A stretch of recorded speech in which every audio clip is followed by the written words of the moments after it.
Welcome to the EduGIRLS Annual Gala. I am Sangeeta Agarwal and I currently serve as Executive Director for EduGIRLS. We are excited to have you join us virtually from all over the world today. Many of you have stood with us from the very start. Others have joined the caravan along the way, and some of you who are joining us today for the very first time. Thank you so much for spending your evening with us. A special thank you to our Gala committee, Madhu and Anil Bhatia, Nalini Bori, Keva Garg, Sangeeta and Prashant Gaur, Anubha Gupta, Ava and Shankar Gupta, Deborah Hecker, Preeti Jain, Ravina and Naresh Malkani, Jyoti Minocha, Pooja Parekh, and Anirudh Sarna.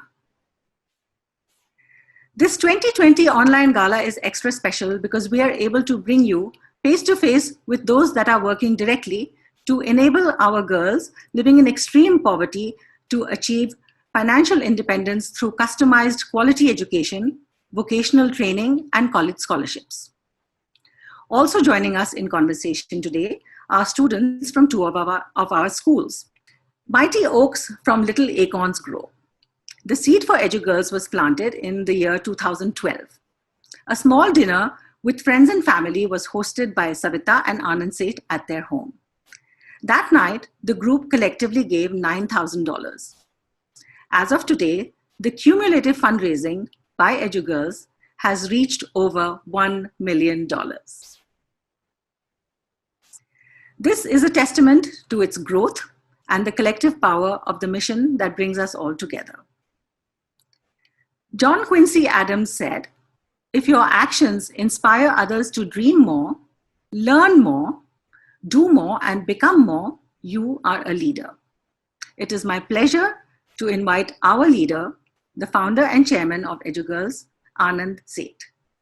Thank you, Sangeeta, for that kind introduction and for your devoted passion behind this cause. Thank you all for joining us. Welcome to this gala. It's an unusual time for all of us. This pandemic, we're all in this together. For most of us, what this pandemic means is this extraordinary nuisance. We cannot hug our kids. We cannot meet our friends except on Zoom. And it's a pain. But for those who live at the bottom of the pyramid, this is an unmitigated disaster. And let me take you to the bottom of the pyramid and show you what it looks like at the bottom of the pyramid. This is a photograph taken by a Rotarian friend of mine who visited Vimukti last year. And if this is your world, and when the pandemic comes, you can see, you can imagine what it means. Imagine both the father and the mother have no more income because their rickshaw pulling and working as a maid is no longer pulling in an income. Imagine to put food on the table, you have to now turn to the unscrupulous moneylender. Imagine the girls feeling insecure enough to have a feeling that they'll be out on the street doing menial jobs or a pressure to get married quickly. Imagine not having access to school meals and milk and bananas that they get when they went to school. And for those who are still able to think about schooling, imagine school board exams continuing while they have no schooling going on. Now, our goal at EduGIRLS for this year and next is very simple. We cannot have this unmitigated disaster roll out. Let me put it another way. We cannot allow poverty itself to be the impediment to get an education which is needed to get out of poverty. Now, you'll meet some of the founders of these two schools in a session later on, and they are central to the post or the current COVID fight. Let me tell you what they have done in the last few months. When the lockdown started, all schools mobilized themselves to have rations delivered to the families of the girls so that the families don't face a financial ruin and the girls are more likely to come back to school. The girls got busy, they made masks, and they became leaders in their communities to talk about the new needs to fight the pandemic. And the teachers got active and they used whatever devices they were available. So many girls went to their brothers and their fathers and borrowed their cell phones for specific times during the day and connected with their teachers to get some learning continuing during this period. And the most remarkable thing is, I have results from the Vimukti school in front of me here, that the 18 girls who wrote their high school exams, they did better than the batch in 2019. 83 of them passing in the first division and 25% of them actually getting a distinction. So the girls have, the founders, the school managements have done an extraordinary job in terms of the rations distributed for 1,060 families, including families of boys who were registered in some of our co-ed schools. 600,000 meals were actually distributed during those kind of COVID period, lockdown period. So now, as we look forward, we need more ammunition to deal with the post-COVID or during COVID school opening. We don't know what the format will be, but whatever is the format, social distancing will produce all kinds of pressures. So there are 4 new instruments that we're adding to our toolkit to fight the pandemic. First, on October 1st was a big day. Vimukti launched a program to make sure that all 600 girls from pre-KG all the way to high school have their own individual tablets loaded with board-certified Diksha platform, which is linked to the syllabus, and all the teachers and the students work from the same hardware, the same software. It's no different than what my grandkids had when they had first day of school 2 weeks ago. The county made sure that all teachers and all the children had the same software, the same hardware, and were ready to go. So that's a big decision that Vimukti has made, and we're backing them up to launch that 1st of October. Bangalore is following suit using some grants available from the Rotary. But there are 3 other things that need to be done. One is to make sure the teachers first we retain the teachers, then we train the teachers, and they have to work smarter and harder. So both incentives and, of course, disincentives are being put into place to make sure that teachers are ready to take on the new challenges that will come their way. Girls, of course, will feel a constant pressure. Family incomes are still strained to pick up some menial jobs here and there, or maybe even get married early. So the incentive program that we have at the moment is being extended to Bangalore and will be applied more rigorously so that the girls can withstand these pressures to give up on school and try and make some income for the families otherwise. And then, of course, the lack of face-to-face contact with the teachers and the lack of counseling that teachers used to provide has to be made up somehow. And Vimukti School is going to start recruiting senior girls on our area so that they can mentor the younger ones so that they stay engaged and continue the learning process. Now, you can imagine that this will not be free. It will cost money. And when Preeti and I will come back later on in the day to take you through our appeal, you will realize that if we don't make this investment, there are some huge risks. First is the $1 million that we have collectively put together into these schools in the last 5-6 years will all go up in smoke. There were 1,000 dreams of young girls that you have been instrumental in creating where they think about a better future. They'll all be shattered. And our girls will probably be on the street, back in child labor market, perhaps doing other silly things, or be married off young. You would not want that to happen. And we are not going to let that happen. So what we are going to do is that we will be relentlessly applying our 10 mantras to defeat the pandemic.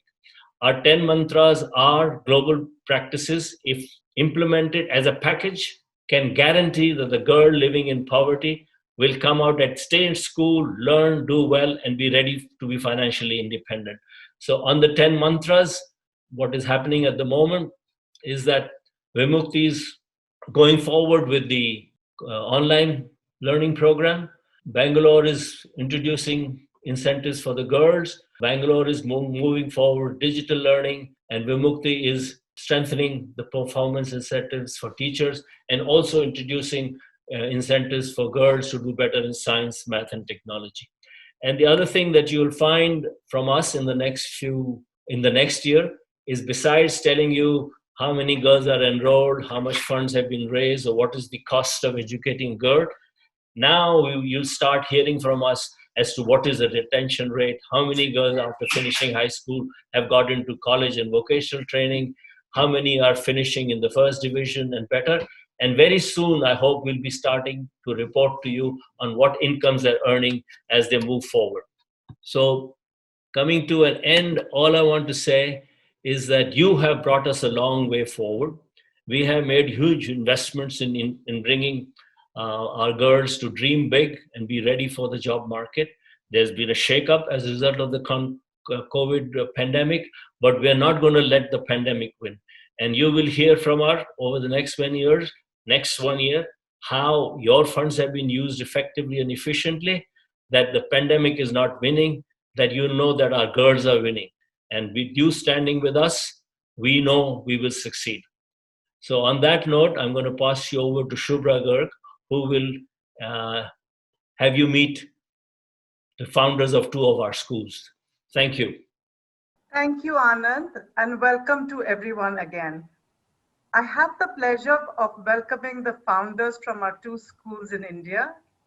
I had the privilege of visiting both the schools and meeting these 2 extremely inspiring people and seeing firsthand the impact of their work. When it comes to educating girls from the bastis of Jaipur, there is no one with greater energy and commitment than Mrs. Lavleena Sogani, the founder of Vimukti Girls School. She started the school in 2004 with 23 girls, and now it has over 600 students. Mr. Venu Gopal and his wife started SRGVBK school in Bengaluru 29 years ago. This dedicated couple has housed the school in their small private property and now live in 2 small rooms. Now let's hear directly from these founders. Mr. Venugopal, I'll start with you. What inspired you to start the school and what challenges did you face initially? When 29 years back, when I visited for purchasing a site, I saw so many children are wandering on the field and they are not having any education and their parents are poor and there is no public facilities and also no school in between, and also there is no hygienic life to the children and also parents. That is why what we thought, that is inspired me to open a school in this village called Vadarapalya, Bangalore South. And what challenges did you face initially, Mr. Venugopal? My challenge is, first is, parents are reluctant to send the children because their insecurity of the children. And we convince the parents that we will look after the children till they come from the job. We will provide education, food, and other facilities like education. And also we are keeping the children till they came from the job. That was another one problem is there is a problem of space, teacher, finance problem. All these things we are facing at that time. Thank you, Mr. Venugopal. Lavleena, I'm sure you faced similar challenges and there must have been times when you thought of giving up. What stopped you? When I started Vimukti, the main challenge I faced was to make the parents understand about educating their daughters. The parents gained confidence once they realized that the girls were safe with us. Once they realized we were providing milk, snacks, uniform, stationery, transport. And subsequently they had so much of confidence with us, and now there is no looking back as far as this is concerned. Second challenge, yes, of course, was financially sustaining the school. Here I would like to thank EduGirls and a few corporate and individuals who have been able to sustain us even during the pandemic time. The third challenge was finding the appropriate teachers who are motivated towards the similar cause that we are educating our girls. We look for teachers who are sensitive towards our girls. And the fourth major challenge for us is the time constraint, because we are dependent on the other schools' timings to go forward. What stopped you from giving up, Lavlina? Yes, what stopped me from giving up is seeing the transformation in the girls. They would come to school with drooping shoulders, and then you will see them, spring in their steps. From the misery and to the optimistic future that they were looking forward to. And finally, from the sad phase to the happy ones. And that is what kept us going. I'm sure their smiles when I visited them were beautiful. Really it takes a lot of grit and determination to start and continue something like this. And it's extraordinary that you two are doing that. Anand initially talked about the COVID response and the risk of girls dropping out and even losing their homes. Going forward, what are you planning for this current school year to make sure that the girls don't lose a school year and possibly dropping out permanently? Lavlina, would you like to go first, please? This pandemic, we had to engage the girls remotely. During the lockdown, we started with our online classes. But our challenge was that many parents did not have smartphones available with them. Once the lockdown was over, they started taking the smartphones, whoever did have for their work. So we found a scarcity of the telephones. Then with the help of EduGirls, we decided to give tablets to our girls with the educational app Diksha, which is being developed by the NCERT. But we need to do more to make sure the tablets are not misused. We decided to go for this 8-inch tablets, which are unlikely to be taken away for personal use by the family. We will load a mobile device management software onto it, which is only used for the purpose intended. So the teachers and students will be now able to communicate in closed user groups.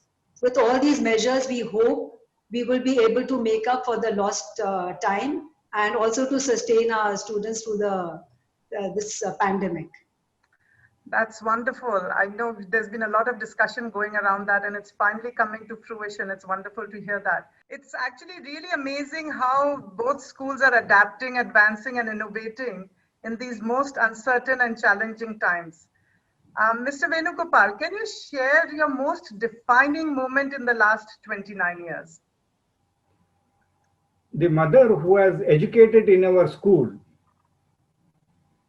their children are coming and studying in our school. That is most important, and this one. And those mothers, they are living in a good family now. Their life is settled. And their children are coming to our school. That will be very inspiring, that one. That is very truly inspiring. And Lavlina ji, what has been some of your most rewarding moments, and what are the dreams for your school, for the girls and their families? So one of our ex-students, Payal Samaria, she was the face behind the Johnson & Johnson all-out campaign.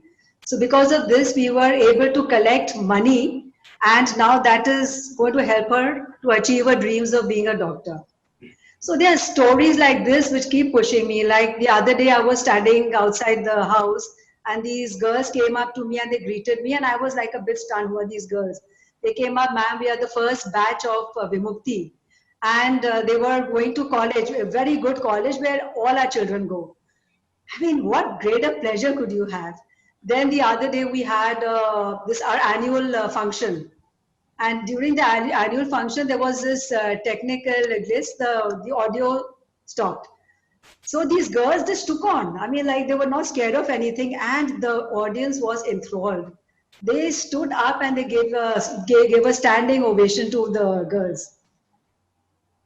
That's Then the other thing was most recent was on the 5th of September, Teachers' Day. There's this girl, Nikita, saying from class 12th. She messaged me a few words. If I can say it in Hindi and then in English, I would like to say.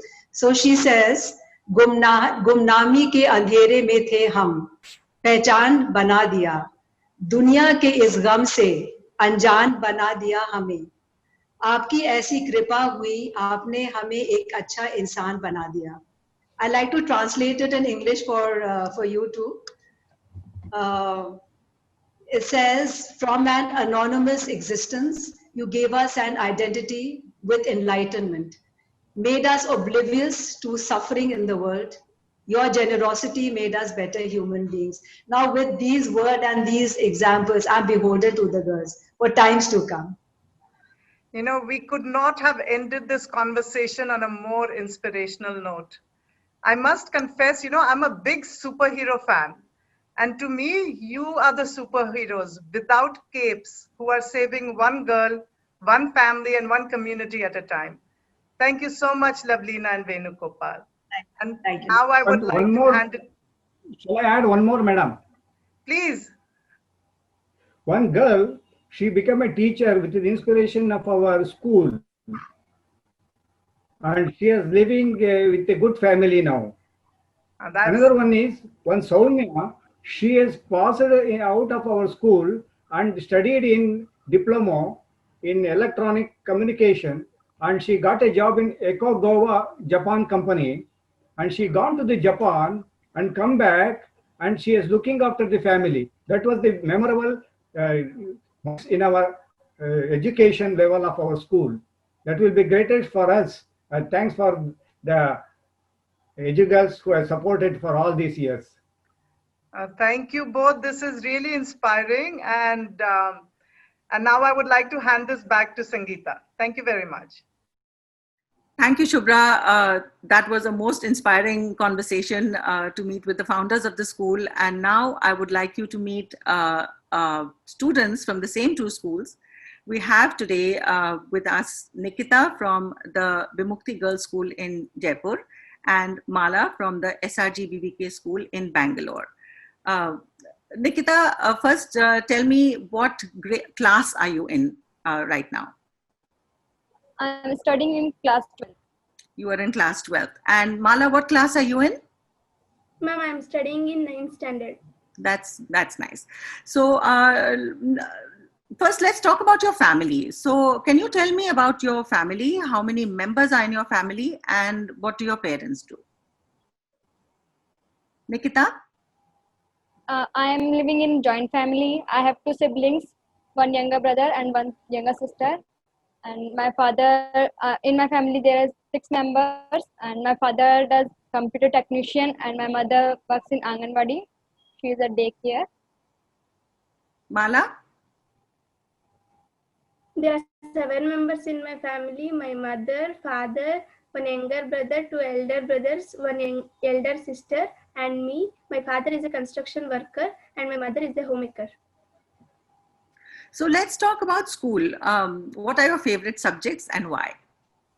My favorite subject is sociology because I have learned lots of knowledge about the society, about the world, environment, and the whole entire setup of the human society and their behaviors also. Mala, what about you? Mala? My favorite subjects are science and maths. Yes, ma'am. My favorite subjects are science and maths because it is easy to understand. I like to do experiments in science. I like to simplify the problems in maths. That's great. Tell me about other activities in school. What activities do you have and what do you like the most? There are other activities in our school. There are vocal music classes, martial art classes, smart classes, computer classes, and the games. I like most martial art classes because it will help me for my self-defense, for my safety also. Mala, what about you? I I like activities like dancing, singing, and acting. From the beginning, I always like to dance, and I always participating in the school annual functions. Do you have a favorite teacher? Uh, why is she your favorite? Who is a favorite teacher? Yes, I have a favorite teacher. My favorite teacher is Rina ma'am because she is so good. Her nature is so polite, and she always helps us in every problem. Mala? My favorite teacher name is Shiva ma'am. She takes science for us. I can understand her teaching, and I like the way she teaches. So now you know that education is very important for everyone. How has going to school and getting an education changed your life? Education getting change in my life. I'm able to speak with someone. It build my confidence, and I'm able to get jobs and get success in my life. Mala, can you answer the same question? Yes, ma'am. If anybody asks any question to me or my family, I'm able to answer them because I'm getting education and some knowledge. If I have to fill out form, I can understand it. That's true. Um, so let's talk about the pandemic that we are all facing. You know, it has affected everyone's lives. I would like to know how it has affected your family and what were the difficulties that you faced.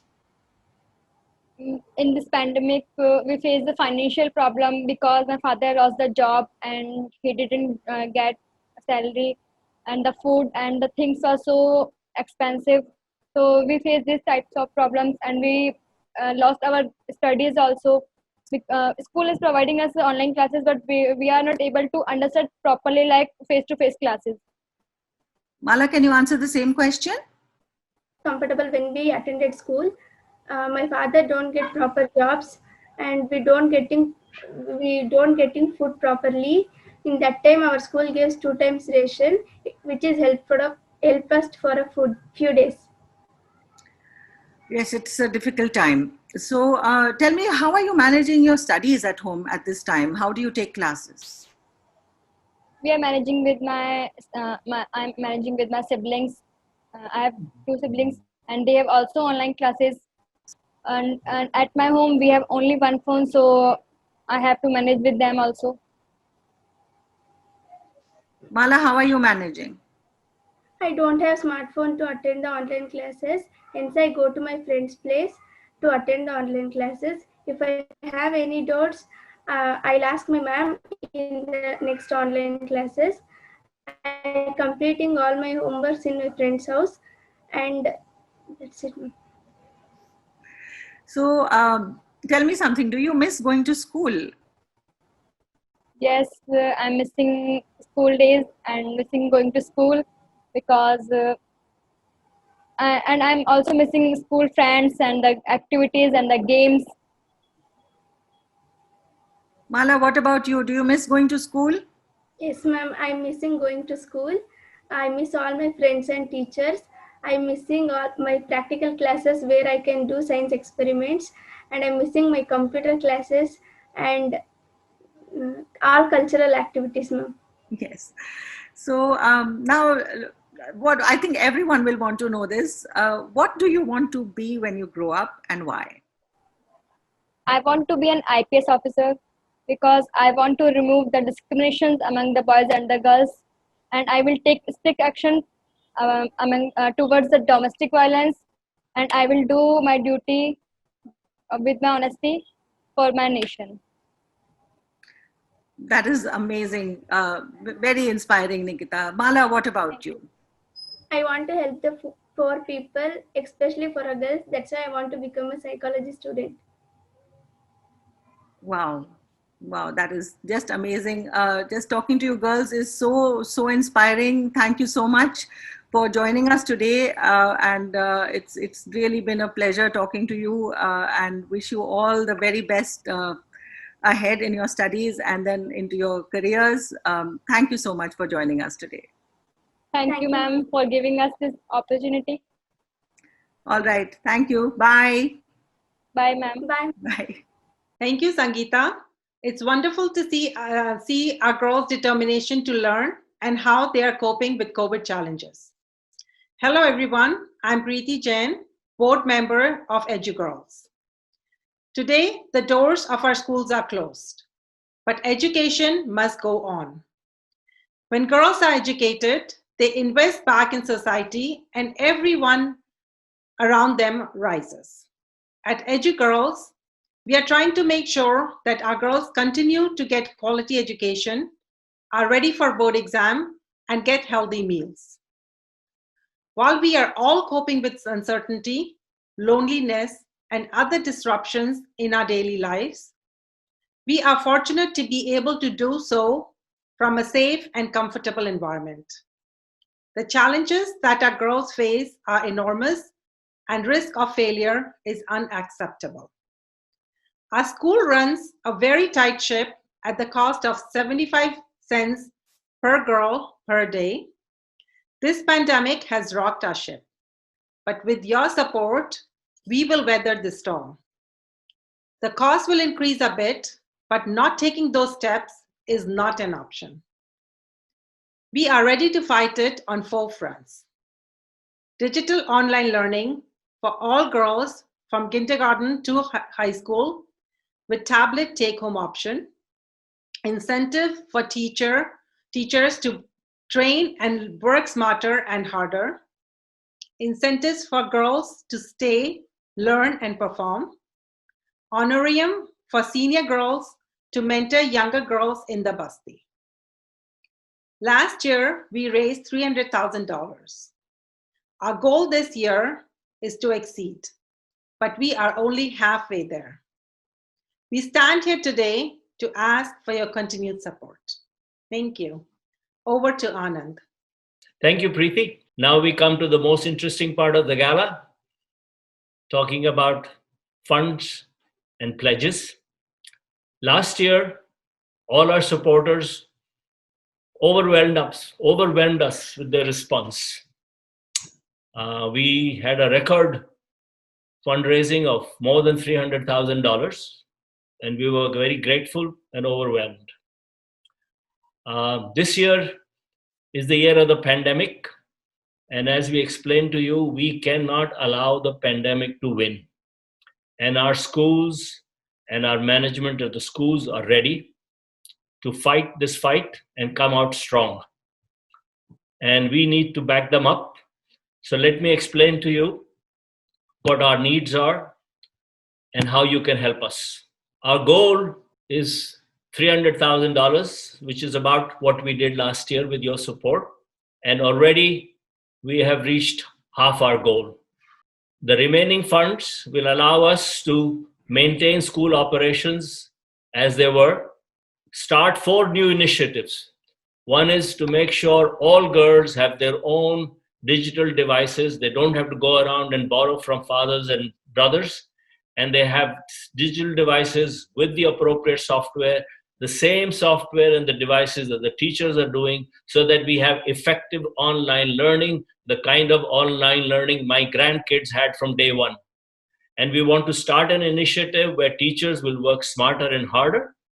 We want to make sure that the girls and their families have an incentive because they're under pressure to go back and start do menial jobs on the street to bring some money home.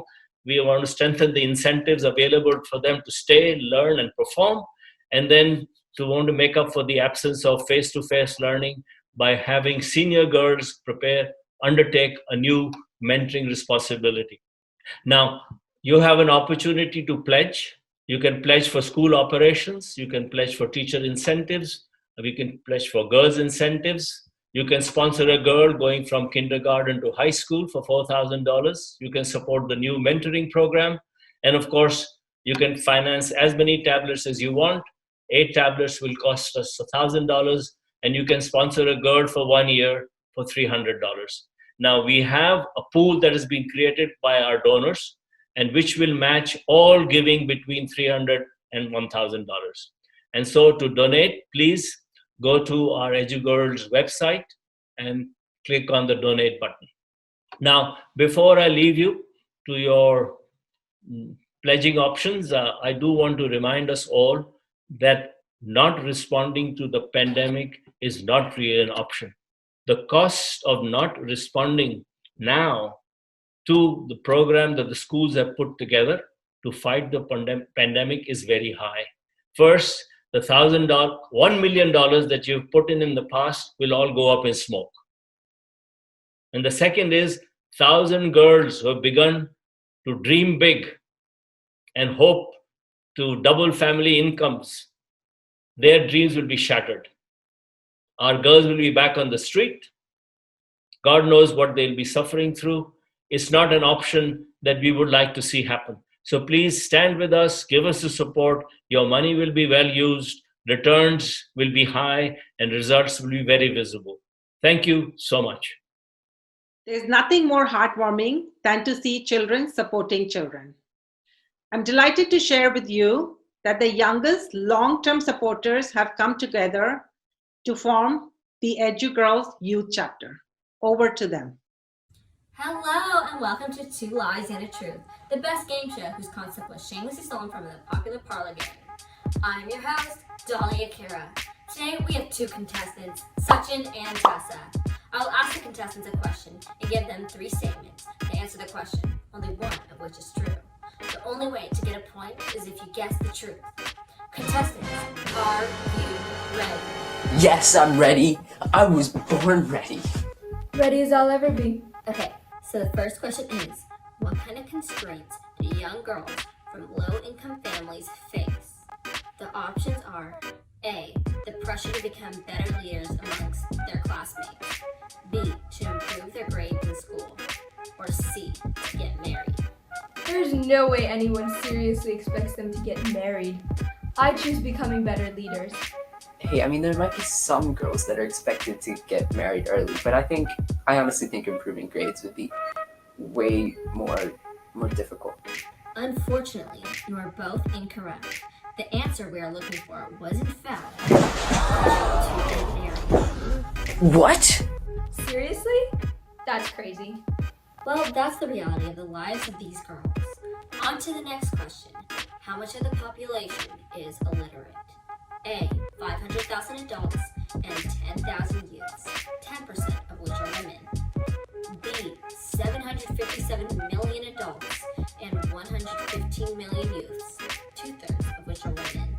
Or C, 2 million adults, 6 million youths, 20% of which are women. Well, I mean, pretty much everyone I know can read, so I'm gonna go with the lowest option, option A. I think A sounds too low and B sounds too high.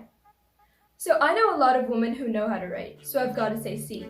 Actually, it is in fact B, which amounts to 872 million people in total, over 581 million people being women. Okay, let's get back to the game. What percentage of Indian girls graduate high school? You guys have gotten all the previous ones wrong before, so I'll give you a hint. Guess lower. Is it A, 56%, B, 35%, or C, 20%? Golly gee, all these answers are way too low. Is this a trick question? You know, those aren't allowed. No, it's not a trick. One of these answers is correct. No, these are way too low. I think I'm gonna go with A, 56%. No, these questions, they really open my eyes, so I'm gonna go with 20% as my final answer. We're just gonna take whatever answer you guys said as the final answer. Hey, come on, let me have my moment. Either way, Sachin is correct. The answer was 20% or 105 girls. Alright, here is the next question. What is the number of primary age girls not in school? Is it A, 1 million girls, B, 10 million girls, or C, 31 million girls? I mean, 31 million girls is way too much to be reasonable. I mean, it has to be lower. No, I disagree. I'm going with 31 million. Lack of proper education seems to be a trend in all these questions. I wouldn't be surprised if the answer was C. Well, I guess I'll say A then. 1 million. Good job, Tessa. The correct answer is 31 million girls. What? How How did that even happen? That's horrible. The This last yoga ball went question over there. is worth a lot of points. And it is, how much does it cost to provide 1 day's worth of education for a girl? Is it A, 75 cents, B, $30, or C, $100? Yeah, this is a hard question. I'm gonna have to go with A. Yeah, I was thinking the same thing. I'll say A too. The correct answer is